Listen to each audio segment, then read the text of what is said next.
تلنگانہ کے ناگرجنا ساگر پروجیکٹ کے 8 دروازے کھلتے ہوئے پانی کو نچلے علاقوں میں چھوڑا گیا۔ اس پروجیکٹ میں 8,851 کیوسک پانی کا بہاؤ درج کیا گیا، جس کے بعد اس کے 8 دروازے 5 فٹ تک اٹھا کر 64,800 کیوسک پانی نچلے علاقے میں چھوڑا گیا۔ 12,500 کیوسک پانی دائیں اور بائیں نہروں میں چھوڑا گیا۔ مین ہائیڈرولک الیکٹرک کے ذریعے 32,313 کیوسک پانی چھوڑا گیا۔ حیدرآباد کے پینے کے پانی کی ضروریات کے لیے SLBC کے ذریعے جنریٹنگ اسٹیشن اور 1800 کیوسک پانی ساگر فلڈ کنال کے ذریعے چھوڑا گیا۔ حیدرآباد کے موسمیاتی مرکز نے خبردار کیا ہے کہ تلنگانہ میں آئندہ 4 دن تک بارش کا سلسلہ جاری رہے گا۔ اس حوالے سے متعلقہ اضلاع کے لیے یلو الرٹ جاری کیا گیا ہے۔ شمالی تمل ناڈو کے ساحل سے ملحقہ ہوا کی گردی سطح سمندر سے اوسطاً 5.8 کلومیٹر کی بلندی پر جاری ہے، جبکہ ایک اور ہوا کا نظام انڈمان سمندر کے علاقے میں بھی سطح سمندر سے اوسطاً 5.8 کلومیٹر کی بلندی پر موجود ہے۔ ماہرین کا کہنا ہے کہ پیر تک کم دباؤ کے بننے کا امکان ہے اور 23 تاریخ کو یہ شمال مغرب کی طرف بڑھتے ہوئے ایک فضائی گروپ کی شکل اختیار کر سکتا ہے۔ اتوار کو عادل آباد، آصف آباد، منچریال، نرمل، نظام آباد، جگتیال، راجنہ سلسلہ، کریم نگر، پدہ پلی، جے شنکر، بھوپال پلی، ورنگل، ہنمکنڈا، رنگاریڈی، حیدرآباد اور میڈچل ملکاجگیری اضلاع میں بارش کی توقع ہے۔ اس کے علاوہ پیر اور منگل کے روز بھی کئی اضلاع میں ہلکی سے درمیانی بارش کا امکان موجود ہے۔ اس حکم کے تحت متعلقہ اضلاع کو یلو الرٹ جاری کیا گیا ہے۔ سونے کی چمک حیدرآباد میں پہلے سے کہیں زیادہ روشن ہے، کیونکہ شہر میں سونے کی قیمتوں میں تاریخی اضافہ دیکھا جا رہا ہے، جو تہواروں کے سیزن اور عالمی غیر یقینی صورتحال دونوں کی وجہ سے ہے۔ ہفتے کے روز 24 کیرٹ سونے کی قیمت 79,420 روپے فی 10 گرام تک پہنچ گئی اور 22 کیرٹ سونے کی قیمت 72,800 روپے فی 10 گرام تک پہنچ گئی۔ تلنگانہ کے بھدادری کتاگڑم ضلع کے لندو قصبوں میں جمعہ 19 اکتوبر کی شام دیر گئے نامعلوم حملہ آوروں نے لاٹھیوں اور بیر کی بوتلوں سے ایک صحافی پر حملہ کیا۔ متاثرہ کی شناخت نیتا سدرشن کے طور پر کی گئی، جو مقامی زبان کے روزنامہ آداب حیدرآباد کا رپورٹر ہے۔ مبینہ طور پر اس پر بیر کی بوتلوں لاٹھیوں سے حملہ کیا گیا، جس کے دوران صحافی کو شدید چوٹیں آئی۔ اسے فوری طور پر کھمم کے ایک پرائیویٹ اسپتال لے جایا گیا، جہاں اس کی حالت تشویشناک بتائی جاتی ہے۔ رپورٹس کے مطابق حملے سے قبل صحافی نے پولیس میں شکایت درج کروائی تھی، جس میں کہا گیا تھا کہ اسے مقامی غنڈوں اور سیاستدانوں کی جانب سے جان سے مارنے کی دھمکیاں مل رہی ہیں۔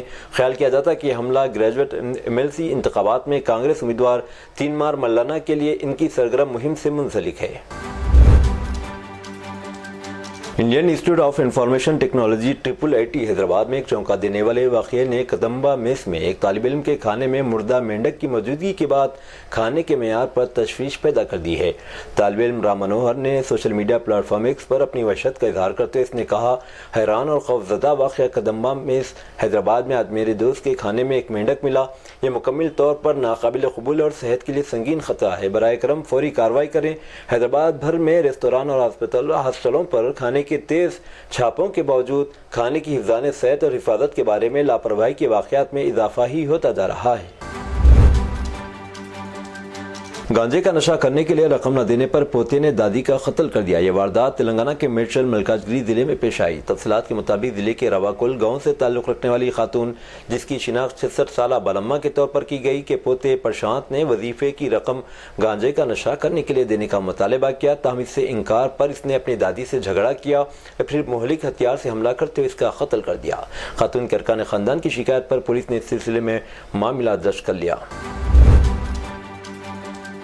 شہر کے پاش علاقے بنجارہ ہلز میں ایک پب پر کل رات ٹاسک فورس نے اچانک چھاپا مارا، جس سے علاقے میں سنسنی پھیل گئی۔ یہ چھاپا موثوق ذرائع سے موصول ہونے والی اطلاعات کی بنیاد پر کیا گیا، جس میں انکشاف ہوا کہ پب میں قواعد کی سنگین خلاف ورزی کرتے ہوئے لڑکیوں سے غیر اخلاقی اور نامناسب ڈانس کروایا جا رہا تھا۔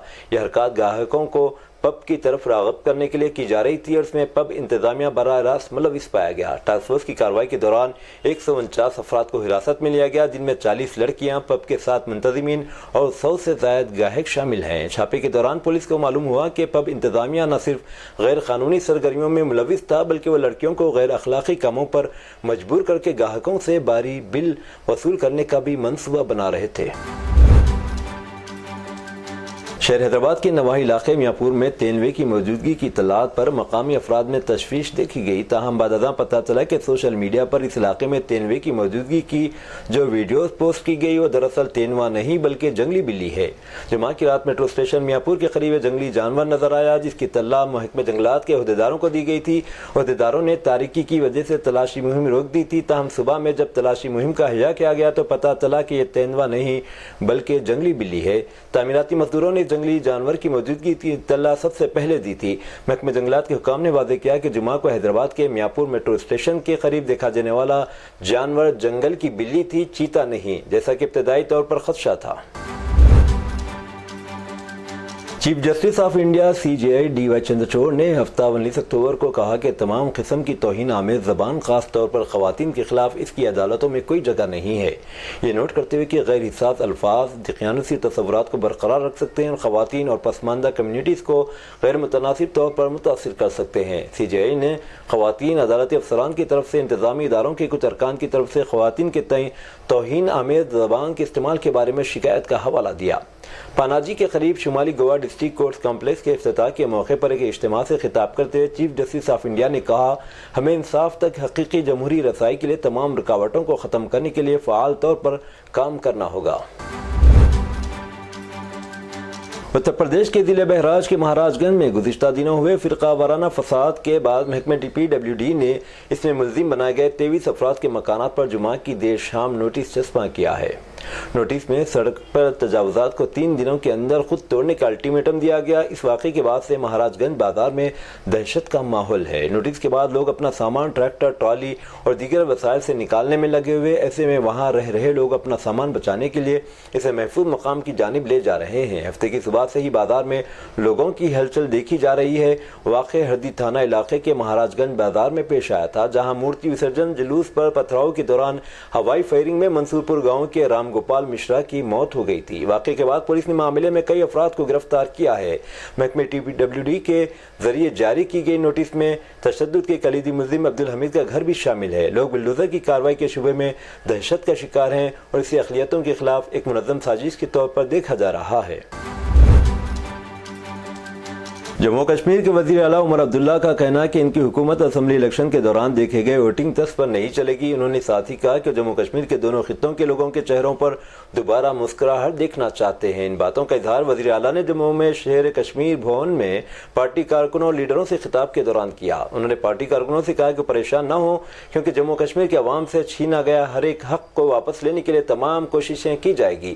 انہوں نے کہا کہ جموں کشمیر مرکز کا زیر انتظام علاقہ ہے، لیکن پریشان نہ ہو، ہم وہ سب کچھ واپس لے لیں گے جو ہم سے چھین لیا گیا۔ وزیر اعلیٰ نے کہا کہ انتخابات جیتنا ایک آسان کام ہے، لیکن حقیقی کام اب شروع ہوتا ہے۔ ہمیں عوام کی مشکلات کم کرنے ہیں اور عوام اور حکومت کے درمیان فاصلے کو کم کرنا ہے۔ اتراکھنڈ کے ہریدوار کے بہادر آباد علاقے میں اتوار کو ایک افسوسناک واقعہ پیش آیا، جہاں راجپور گاؤں میں انتظامیہ نے ایک درگاہ پر بلڈوزر چلا دیا۔ حکام کا کہنا ہے کہ درگاہ محکمہ آبپاشی کی زمین پر غیر قانونی طور پر بنائی گئی تھی۔ SDM کی قیادت میں کی جانے والی اس کارروائی کے دوران درگاہ کو بلڈوزر کی مدد سے منہدم کر دیا گیا۔ اس کارروائی کے بعد ضلع انتظامیہ نے واضح کیا ہے کہ مستقبل میں سرکاری اراضی پر ہونے والی غیر قانونی تعمیرات کو ہرگز نہیں بخشا جائے گا۔ یہ اقدام تجاوزات کے خلاف جاری مہم کا حصہ ہے۔ ہریدوار ضلع انتظامیہ نے پہلے بھی گرام سبھا میں غیر قانونی تجاوزات کو JCB مشینوں کی مدد سے ہٹانے کی کارروائیاں کی ہیں اور یہ مہم آئندہ بھی جاری رہے گی۔ پولیس نے ہفتے کے روز مرکزی وزیر پرہلاد جوشی کے بھائی کو ایک سابق JDS MLA کی بیوی کی طرف سے درج کرائی گئی دھوکہ دہی کی شکایت کی بنیاد پر گرفتار کیا۔ گوپال جوشی اور وجے لکشمی جوشی نامی خاتون کے خلاف جمعرات کی رات بسویشور نگر پولیس نے مقدمہ درج کیا تھا۔ گوپال کے بیٹے اجے جوشی کو بھی FIR میں نامزد کیا گیا ہے۔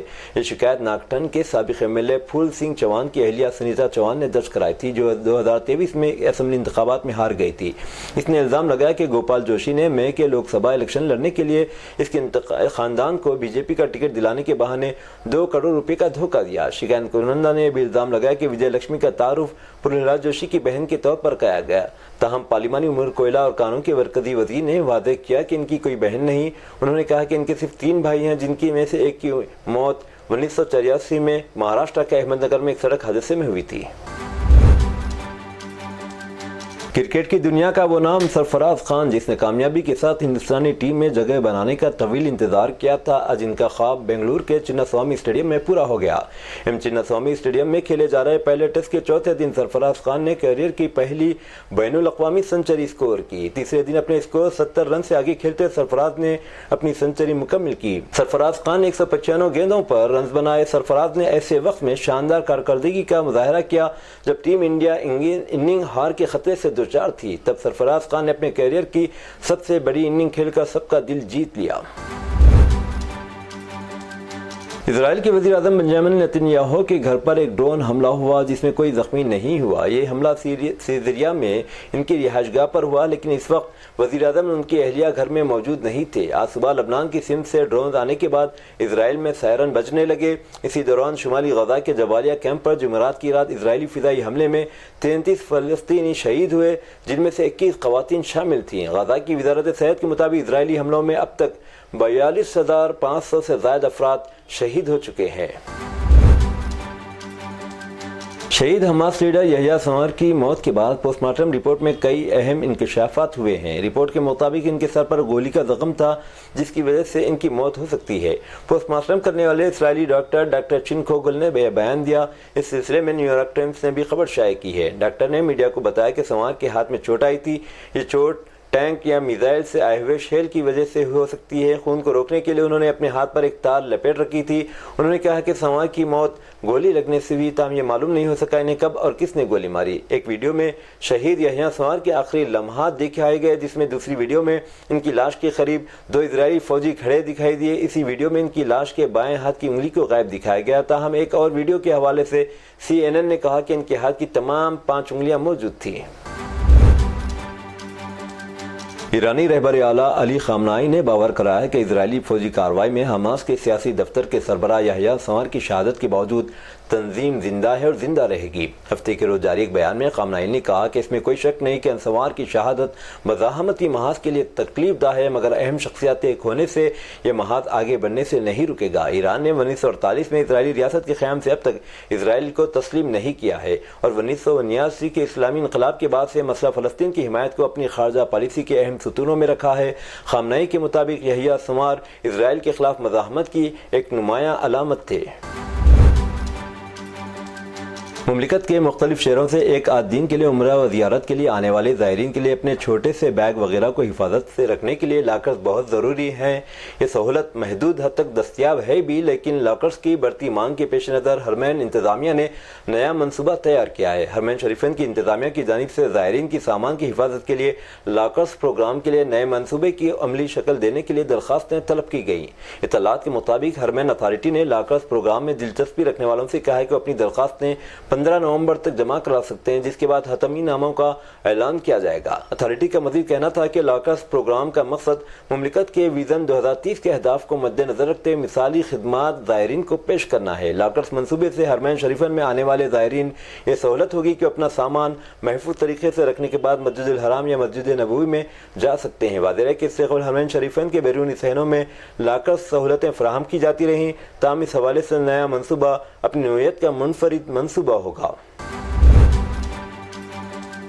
یہ تھی ناظرین آج کی سپیڈ نیوز۔ دیجیے اجازت محمد اظہار کو، ملتے ہیں اگلے سپیڈ نیوز میں، تب تک کے لیے ہمارے channel Asian T V news کو لائک، شیئر اور سبسکرائب کرنا نہ بھولے۔ اللہ حافظ۔